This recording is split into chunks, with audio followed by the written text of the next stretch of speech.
What's up, PGF Nation? Today, we're breaking down the 5 most improved teams in the NFL this offseason. Not the teams that just won the headlines, but the ones that actually got better. I'm Brad Fowler. He's Alex Higdon. Alex, let's kick this off. Who's your pick for the most improved team in the NFL this offseason? Well, if I pick the Raiders, Brad, everybody's going to say I'm a homer. So I'm not.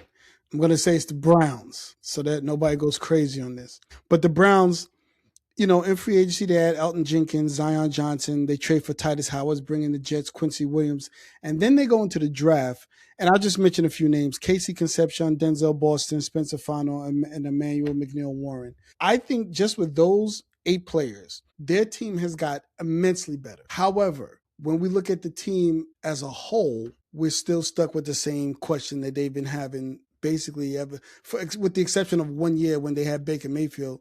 Who is the quarterback? Yeah, I like the idea of this team building the roster up and having it ready for their quarterback. I don't think it's such a terrible game plan, right? A lot of times we see bad teams pick at the top of the draft. They take a quarterback number 1 or number 2 overall. They've got a roster that has all kinds of holes, and you throw this rookie into a tough situation. I mean, we've seen that how many times over the years of watching NFL football. And I think the one thing I'll give Cleveland a lot of credit for is they've done a really nice job of knowing, okay, you know what? This year is not the year for the quarterback unless they catch lightning in a bottle. Maybe Shador takes a big step forward.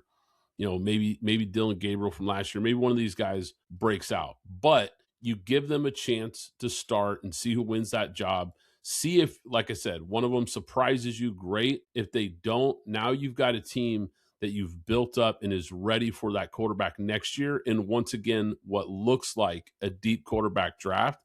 So they spent a lot of money on the O-line.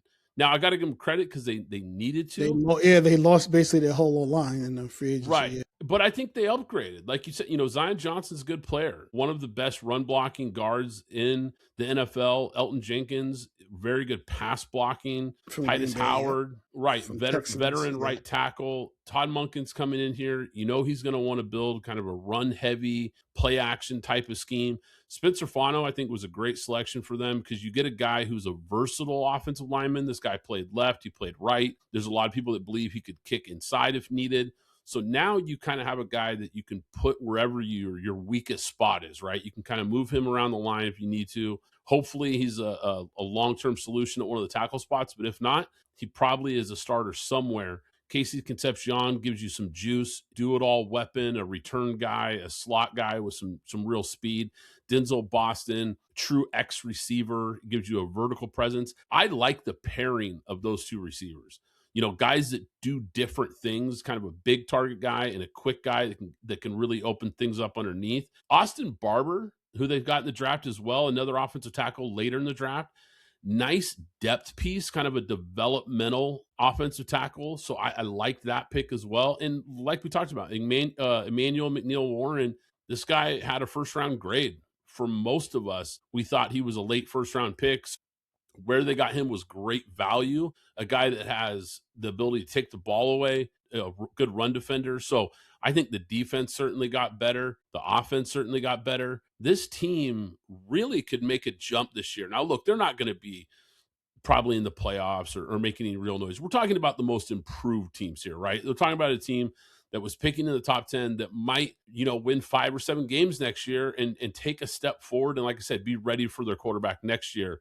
I feel like they've fixed almost everything except the most important position, but it feels like this roster is going to be ready for that quarterback next year. Yeah, and I guess at the end of the day, just to wrap this up, a lot of this is going to be a matter of, because at the point where Kevin Stefanski left, he was a strong coach. Those guys played for Kevin Stefanski, even though they were in always going to be at the top of the draft, with the exception of the 1 year. Actually, the 2 years, one with Baker and then the other with Joe Flacco, for the most part. But they played for him, so he was a proven coach that those guys rallied around. So we'll have to see, with everything they have, if the coaching can match what they have defensively, and then let's see what he can do offensively. I'll say this: my second team for the hope of the PGF fans, but the Raiders are second. They add Jalen Naylor, Tyler Linderbaum, Kirk Cousins, Kwity Paye, Quay Walker, and Kobe Dean. They trade for Teron Johnson. And then they also get Max Crosby back from the Ravens trade. And then they add Fernando Mendoza, Traydon Stukes, Trey Zoom, Mike Washington, and Kieran Crawford. And then they, made sort of a steal with Gerard McCoy. We'll have to wait and see on that. So I like, again, I said previously, this is probably the first time I've liked where our GM and our coach at the same time. Before, it's always been one or the other, mainly the other. But I can say for the first time, they look like something. I don't know what yet, but they do look like something. I think if nothing else, they immediately raised the floor for this franchise from what they were last year going into this year. Will it translate to wins? I don't know, but I think you can say this is a better team on paper, certainly. Yes, absolutely. And I think, like you said, you not only do you get the number one pick, Fernando Mendoza, there's a lot of hope for him to develop into hopefully a high-level starter for them. Let's not forget maybe the biggest upgrade. And look, we're going to have to wait and see, but on paper, Clint Kubiak looks like a home run hire. Yeah, he does. Going and getting Clint Kubiak, we know this guy has a track record of success in the NFL, comes from the Shanahan, the Kubiak, the McVay kind of lineage, the system that has taken over the NFL. This guy is going to bring it in. We know he's going to want to run the ball. We know he's going to want to have balance. So I love a lot of the additions they made. Tyler Linderbaum, look, they paid a lot of money for Tyler Linderbaum, but you get really the prize, crown jewel of this free agency class was Linderbaum. You're talking about a top 3 center in the NFL in his prime. And let's face it, the reason this is so important too was because they knew they were going to go get Mendoza. You go get a high-level center to not only to protect him, but to take something off his plate. What I mean by that is Linderbaum will handle the protection calls. Linderbaum has that veteran presence. He's going to take that off of Mendoza's plate. And in this type of offense, you want the center making the calls up front, especially for a young quarterback. So that might be an overlooked piece to this, that now you can let your quarterback, it can kind of speed up his processing. That's one less thing he has to worry about when he comes up to the line. Like you said, Max Crosby returning was huge because those draft picks would have been great, but I don't know. Are you going to find a Max Crosby with either one of those picks? Probably not. I'm talking about one of the best defensive players in the league. And now he's coming back with some of the pieces that you mentioned that they added in free agency. Look, like I said, Tyler Linderbaum's kind of the home run free agent, but they added some nice depth pieces in free agency as well. Some guys that, like I said, are going to raise the floor. And I love their draft, man. Traydon Stukes, I know you're not as high on him as I am, but I think he's a phenomenal player. Kieran Crawford, like you mentioned, I think he's a high upside guy with some really nice traits. Gerard McCoy, like you mentioned, take a flyer on him. Why not at that point? Yeah, there's the medical concerns, but when you're getting him in the 4th round, there's no risk involved to take a guy that had first-round talent. We both love Mike Washington. This guy's a big-time running back. I thought he was the second best running back in this draft. Where they got him was awesome value.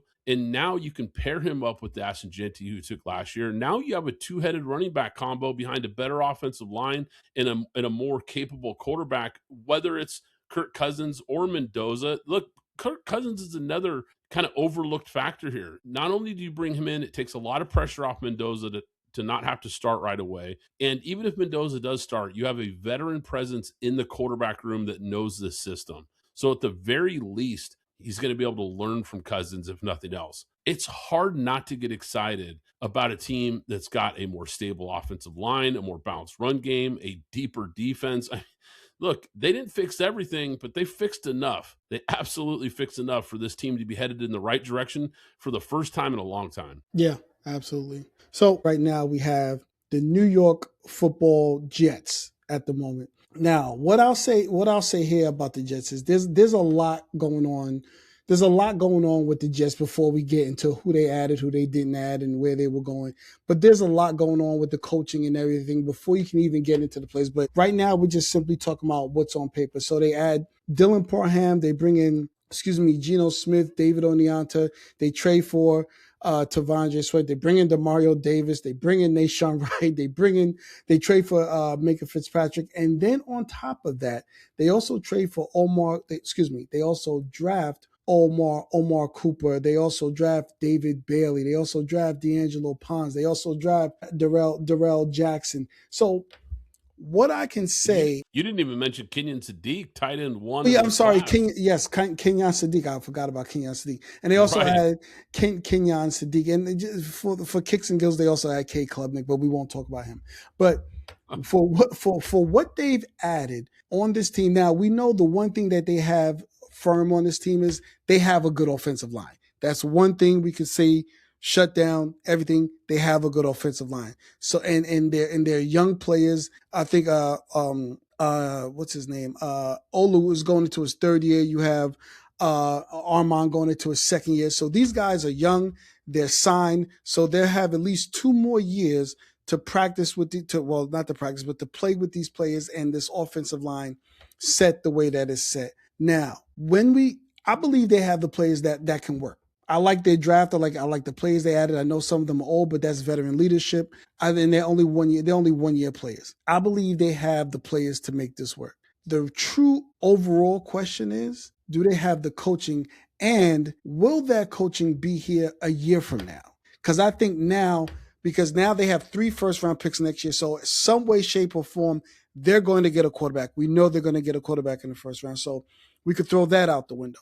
So now you're going to have your quarterback, you have your weapons, you have your offensive line, you have your defense, you're ready to rock. The only thing I think looking at next year is who's going to be coaching this team. Yeah, I think there is some pressure on Aaron Glenn because we weren't 100% sure if he was going to be coming back for this season. He was on the hot seat after what was a really, really rocky first year in New York. So you're right. I don't think they need to win a lot of games necessarily, but they need to show ownership that they're moving in the right direction, right? They need to at least be looking like, hey, the rebuild is on the right track. Because if this thing starts looking like last year where they don't look very competitive and it looks like a lot of these moves aren't making sense, or if a lot of these draft picks don't look like they're living up to their potential, then they're going to really start to be some question marks about this coaching staff. And you're right. It's going to be interesting to see how that plays out and how much patience Woody Johnson has, because we know in the past he hasn't always been the most patient owner. But you're right. On paper, New York Jets, it's hard not to like what they did, especially in the draft.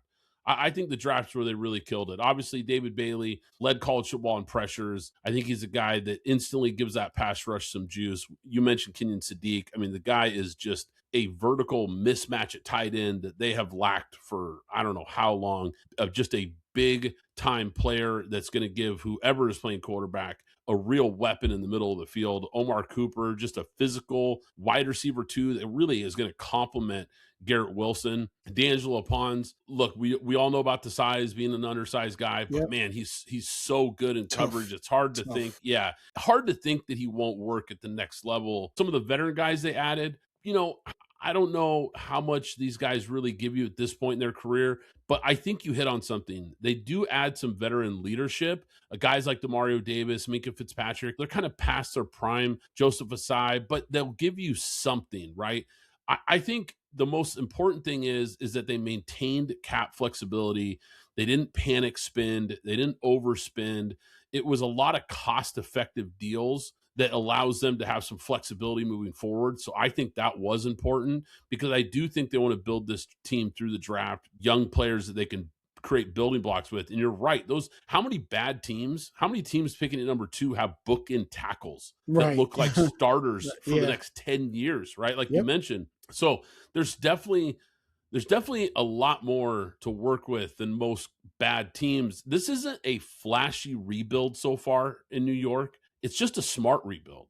Like I just think they're making smart moves right now.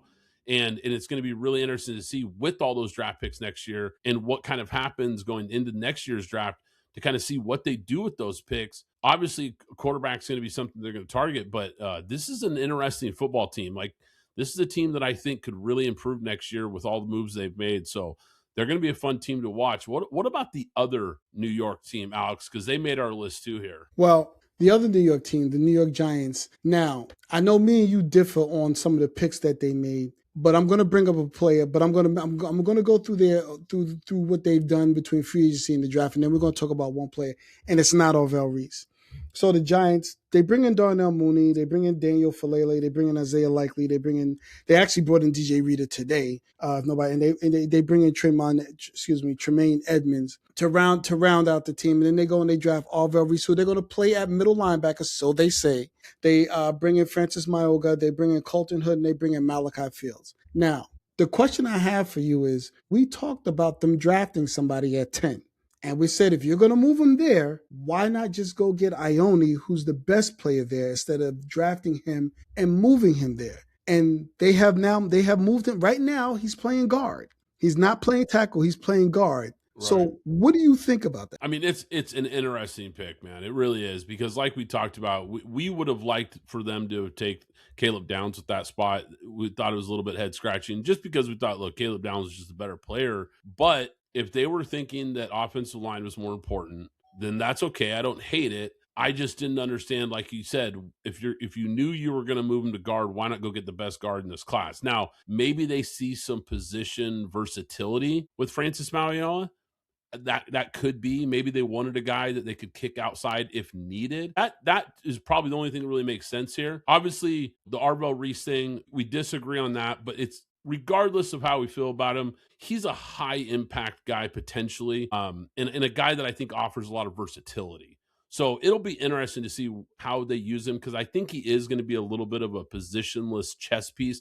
If you go back and look at what Harbaugh has done historically with his time in Baltimore, he really liked these types of players, guys that you can really move around and have different roles, give quarterbacks a lot of things to think about pre-snap. And I think a guy like Arvell Reese does that for sure. I think Colton Hood was a sneaky good pick in the draft. Yeah, that was a really good pick. That was a really good pick. I think it was good value where they got him. He's a really good corner. He's a ball hawk. Tremaine Edmonds in free agency, I think, is a high upside linebacker replacement for them. When you pair him up with Arvell Reese, the linebacker position in New York has been neglected for I don't know how long, going all the way back to like Eli Manning's prime.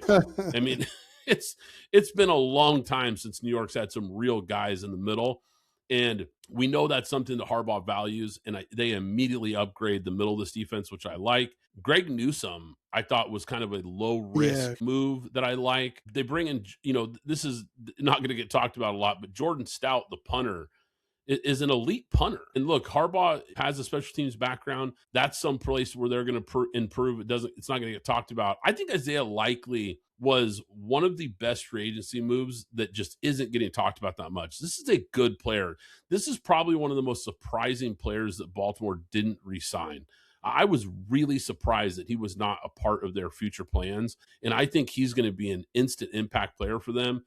Malachi Fields, look, I like the player. I would not have taken him where they took him. I think there was better wide receivers on the board. However, similar to the Mauigoa pick, just because he wasn't who I would take there, I do think he does add something to this football team, because now you have a 6'4" physical red zone threat, which I think is good for your young quarterback. The biggest addition to the Giants is John Harbaugh. Let's be real here, because nothing against Brian Daboll, but he was building kind of a finesse team that was kind of built on speed. Who does Daboll go and get instantly when he joins the Titans? He go gets Wan'Dale Robinson. Give me a break. Yeah.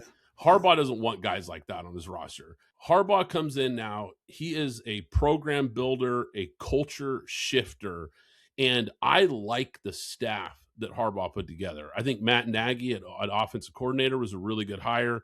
Denard Wilson at defensive coordinator. Brian Callahan coaches the quarterbacks. Greg Roman, look, we can talk about his limitations as a play caller, but if he's going to coordinate your run game, that's a pretty good guy to have on your staff. So I really like what the Giants have done. I think they're going to be disguise heavy on defense. I think they're going to give you a lot of multiple looks. And I think this offense is going to shift gears to a more physical bully ball approach up front. So, I think this team, what they really lacked more than anything was structure and identity. And I think it shows all over the place this offseason. So let me ask you, when you talk about being bully ball, who's going to run the ball? Because I think with them missing out on Jeremiah Love and then not drafting I don't believe they drafted. Yeah, they didn't draft a running back. So, And Cam Scatterbull, who knows when he's going to be back, and he's, respectfully, he's another injury waiting to happen with his running style. Are we talking about Tracy here? Tyrone Tracy flashed his rookie year. I thought he had a really nice rookie season. Yeah. Scotabo was having a really good rookie season before the injury. Hopefully he comes back.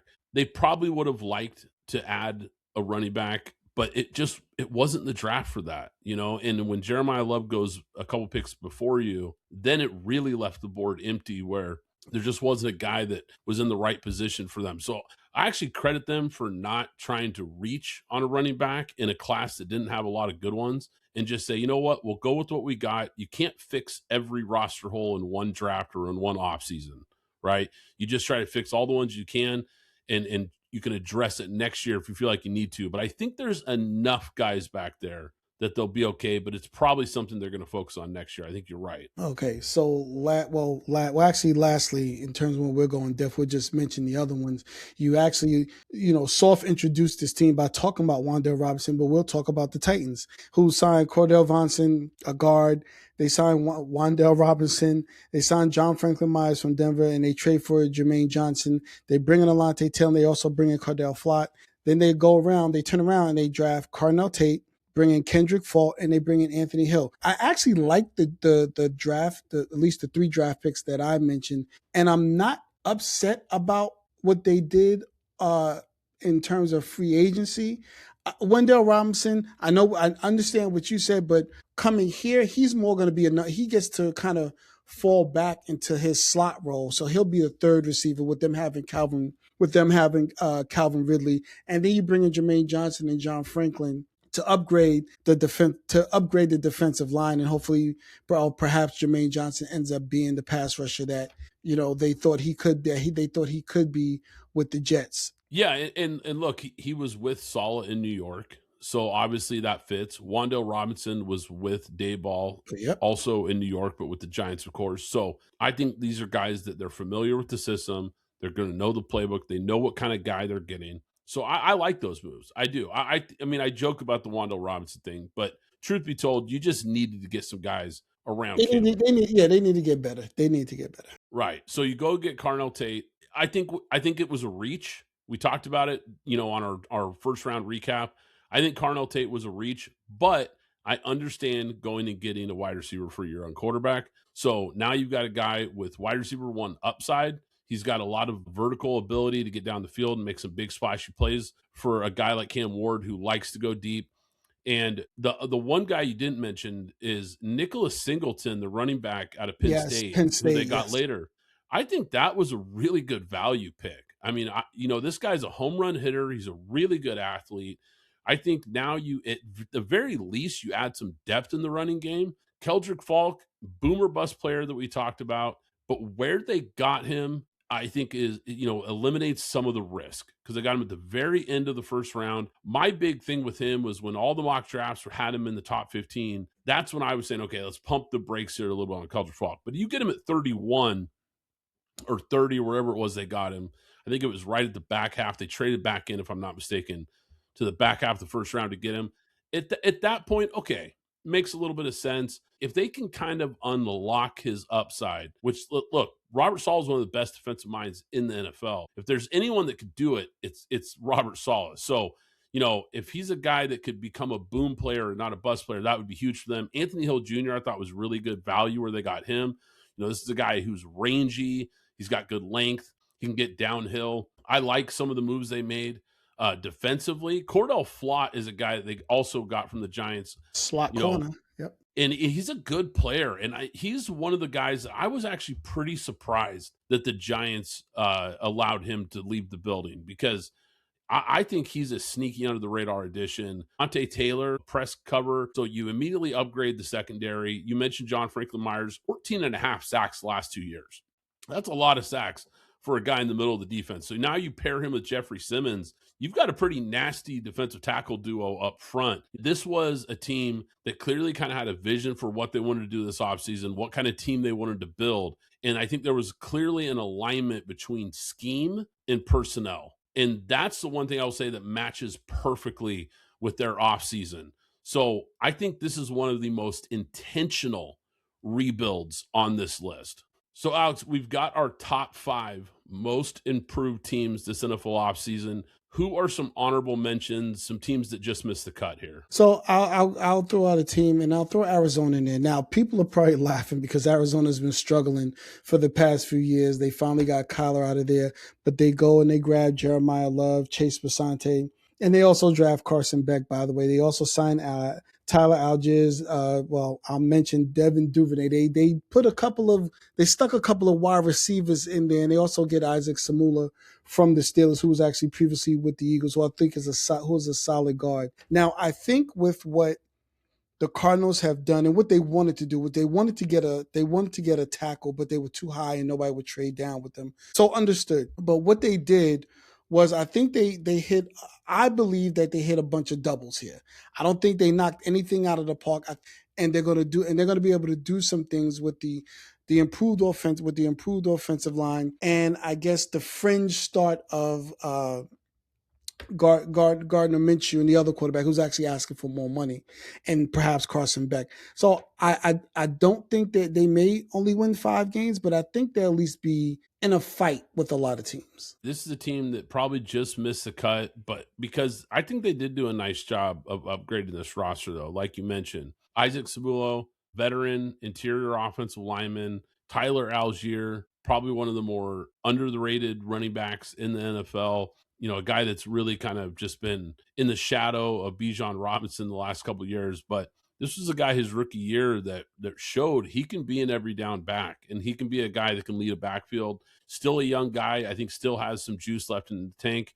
Kendrick Bourne, wide receiver on a 2-year deal. I like adding a wide receiver 3 to what they already have. Devin Duvernay, wide receiver, kick returner, probably more value as a special teams guy. But they made some nice moves here. Had some nice draft picks as well. We mentioned Tyler Algier, but you go and get Jeremiah Love. You're probably one of the best running back prospects we've seen in the last couple of years. And if they can get the quarterback position right, once again, like we keep saying over and over again, there's going to be a lot of quarterbacks potentially in this next draft. So this will be a team to watch that if they can fill that position, maybe they take a big step forward next year. Another team that could have made the list but didn't make the list is the New Orleans Saints. Now, they brought in David Edwards. They also brought in Noah Fant. Who cares? But they also brought in Caden Ellis, the middle linebacker that was in Atlanta. They also traded with us. They got Tyree Wilson. We never know. You never know. And they then they go and they draft Jordan Tyson. They bring in Kristen Miller. They bring in also Oscar Delp. Keep an eye on that name. And they bring in Bryce Lane, a wide receiver. Again, another team. I didn't think they hit home runs, but I thought they hit a couple of they hit a bunch of doubles and maybe a triple in the draft. Yeah, I'll say this. I'll say this though, and and they did bring in Travis Etienne.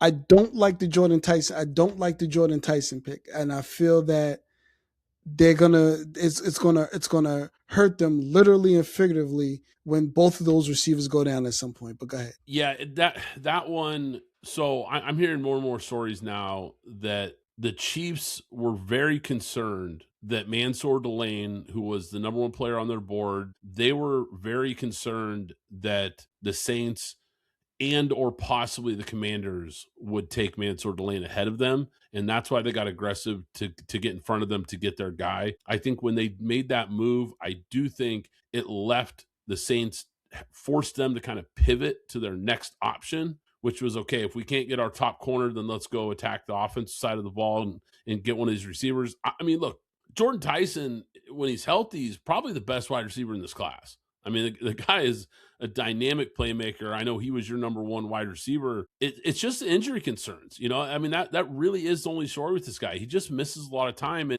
I've said it a million times on this pod. I'll probably say it a million more, but guys who have injury concerns in college typically don't magically start getting healthy in the NFL. That's usually just not how it works. So it was a risky pick at 8. I just thought this is a guy that, look, if he's healthy, he could be great, but I'm with you. If he gets hurt, your fan base is going to be really frustrated with this pick because this wasn't like a secret. It's not like we didn't know this guy had injury concerns. That's really been the big storyline around him going into this draft. So because of that, he's kind of a boom or bust player in a lot of ways based on his availability. But I'm with you, Christian Miller, penetrating interior defensive lineman, a guy who can push the pocket.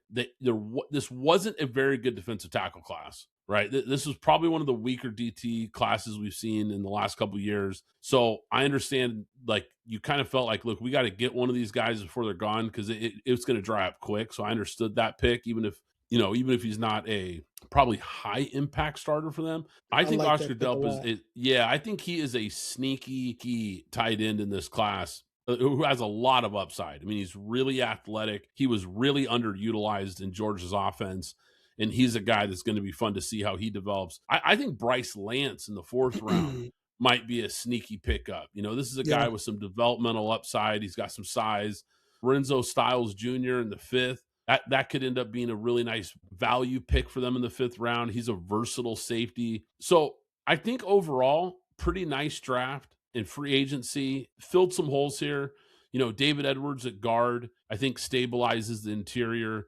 Noah Fant at tight end, like you said, whatever. But I mean, I guess it gives you some depth at tight end. But Caden Ellis is a guy I want to mention. Good player. He was a full-time starter in Atlanta. Comes in and replaces the hole left by Demario Davis. So I think they've done a nice job this offseason. It's been a minute since we've seen the Saints really be relevant. They're starting to feel like they could be a team that could make a little noise this year. Yeah, and before we move on from them, I will say bringing in David Edwards, I think that was the last and final piece because their offensive line is young. They have Kelvin Banks, David Edwards, Eric McCoy, Cesar Ruiz, and Talis Fuaga from 2 years ago. That offensive line could possibly be the best offensive line in football next year. And they have not traded Alvin Kamara yet, nor have they released him yet. So if you're telling me you're going to give me Travis Etienne and Alvin Kamara behind that offensive line, and you're going to, let's just say they start using some 13 and 14 personnel with Jawan Johnson, Noah Fant, and Oscar Delp, I think that I think that Kellen Moore has a few things up his sleeve that we're going to be able to see this year. And again, I don't see them jumping up above the Buccaneers, but I do see them fighting. And we'll see if they come in last place. Last but not least, Brad, we have the Miami Dolphins, who basically just drafted everybody that they could. So I'll say this: they brought in Malik Willis. They brought in Lonnie Johnson. They brought David Ajabo, a guy, guy drafted by the Ravens in the second round, who had he not popped his Achilles would have been a first round pick. So we'll have to see. We won't, but we'll have to see how good he is there. But then they kind of go crazy in the draft. And what I mean by crazy is that they drafted so many players. So they draft Caden Proctor, a guy that me nor you like at all. Then they come back, they draft Chris Johnson. They also draft Chris Bell, Caleb Douglas, Kevin Coleman. They do draft Jacob Rodriguez. They also drafted Trey Moore and Kyle Lewis. So they have a lot of young players. Now, it's going to also depend on the defensive coordinator from Green Bay to see if he can pull all of this together and get these guys to get the most out of these guys, because it is a lot of young players and they really basically don't have any veteran players on this team. They kind of moved on from everybody. So you have a lot of young players. You have a brand new coach, a young coach. We're going to have to wait and see if he can rally all these guys, pull them all together. They have Kenneth Grant from last year who needs a kick in the butt to get himself started up again. But they have a lot of young players, and they're going to have a lot of young players next year because they have the two first round draft picks, excuse me. Or maybe, I'm sorry, just one first round draft pick, where they're going to go and get their quarterback that's going to perhaps try and come in and wrangle all these guys together as well. Yeah, and we knew this was going to be a team that was going to be heavily focused on rebuilding through the draft, because basically their GM came out and just said, look, free agency, I mean, I'm not going to quote him, but he basically just said free agency is not what he believes in at all when it comes to building a roster. And look, I can't completely disagree with his comments. I think you get your building blocks to a great team through the draft. I think you have to patch holes with free agency. And I think that's what they did here for the most part, because they did focus on, look, at 13 picks. I thought they did a nice job kind of maneuvering the board. Like you said, neither one of us are really high on Caden Proctor. He has a ton of upside. So if he can unlock that ability, keep his weight under control and develop, he certainly could turn into a high-level player, but there's a reason he was on our boom or bust list because there's a lot of red flags with him. At pick 12, I didn't like it. I thought there was way better players available, but they did rebound at pick 27 and pick 43 with Chris Johnson, the cornerback out of San Diego State, who we both really like. I think Yeah. he is an impact player day one as a starter. And Jacob Rodriguez, the linebacker at Texas Tech. This guy's athletic. He's instinctive. He is a big-time player in the middle of the defense. Caleb Douglas, didn't like this pick at all. Not that I disliked the player. I just thought it was a reach. I did not see him as a top 75 player in this draft. I thought he'd be available honestly in the 5th round. So that to me was a big reach. But Chris Bell at pick 94, I really like. The only downside to this pick is that he's coming off the injury. Injuries, and you've got this quarterback that you brought over in Malik Willis, and now you don't really have, you wanted to add some wide receivers. I get that. I just don't know how soon he's going to be ready to go, even though, man, he has got a ton of upside. I mean, I love Chris Bell when he's healthy and motivated. He is a big-time player. So where they took him, I don't mind that pick at all. And I love the Kyle Lewis pick at pick 138. I mean, you want to talk about adding some linebacker / safety, a guy who's probably going to play a little bit of will, maybe some nickel, kind of a versatile player in the defense. What a pick that was. You pair him up with a guy like Jacob Rodriguez in the middle of that defense and Chris Johnson at corner. Jeff Hafley's going to have some dudes. He's going to have some young pieces here on this defense to work with. And look, Malik Willis, like we talked about, for what they paid to get him, and considering the low risk, high reward nature of that deal, I think it was a great signing. So overall, this is the team that, look, they had a lot of holes to fill, but I think for one offseason, they've done a nice job for the most part. Hit a bunch of doubles. Addressing, yeah, singles and doubles. Singles and doubles. Yeah, and sprinkling, like we mentioned, a guy like Chris Bell and a couple of these guys later that could turn out to be home runs. You have to kind of like what they're doing here, what they did in the draft especially. Right. So real quick before we get out of here, Caden Proctor has been moved to guard also. So we have 2 players that have been taken before the best guard in Ione was taken at 14 by the Ravens. I don't understand. Listen, I said this the whole time. All these tackles that are the guys pushed up, we'll see how Spencer Fanu holds up. But all these guys are guards, and that's exactly, they drafted them, and they're moving them right aside. And Caden Proctor is a huge guy. He's 6'7". He's Mekhi Becton at guard, basically, for the most part. So we'll have to see how that works out there. Before we get out of here, Brett, I have one question for you. Stefon Diggs was found not guilty by the case by the young woman that was taking him to court. Do you see him? No, let me ask a question. Where do you see him signing this year if he gets a chance? There's 3 teams that jump out. The LA Chargers, the 49ers, if they can maneuver the cap, and keep an eye on the Chiefs. Okay, so you expect him to go to a winning team. I wouldn't be shocked because the 3 teams that I mentioned are all teams that aren't afraid to be aggressive because they all feel like they're in the contender category, right? Now I know the Chargers haven't made a deep playoff run or anything like that recently, but they're a good football team.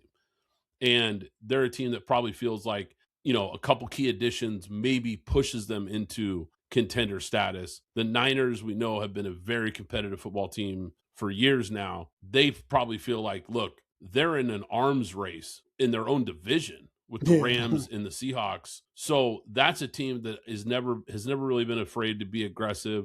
And I look at a team like the Chiefs. Look, they addressed the defense this offseason heavily, but that wide receiver room still doesn't look very scary at all. Right. And, you give a guy like Mahomes, a veteran guy who can stretch the field, that would be pretty appealing, I think, for a guy like Andy Reid. And we know Andy Reid is not afraid of off the field issues or character concerns. He's really not very afraid to take some risks on those types of players as far as bringing them into the locker room. So those are teams that I would circle first. Okay. We'll find out more on Stefon Diggs now that he's cleared of this. I think things will start to speed up, but it'll also be interesting, and we could talk about it another time, to see him versus Tyreek Hill and where Tyreek Hill is and his rehabilitation, which one of these guys do you want? But we'll talk about that at another. Look, guys, that's going to do it for today's episode. Do us a favor, hit that like button, hit that subscribe button, that follow button so you don't miss any future episodes. Once again, I'm Brad Fowler. He's Alex Higdon. This is Pint Glass Football, and we'll catch you next time.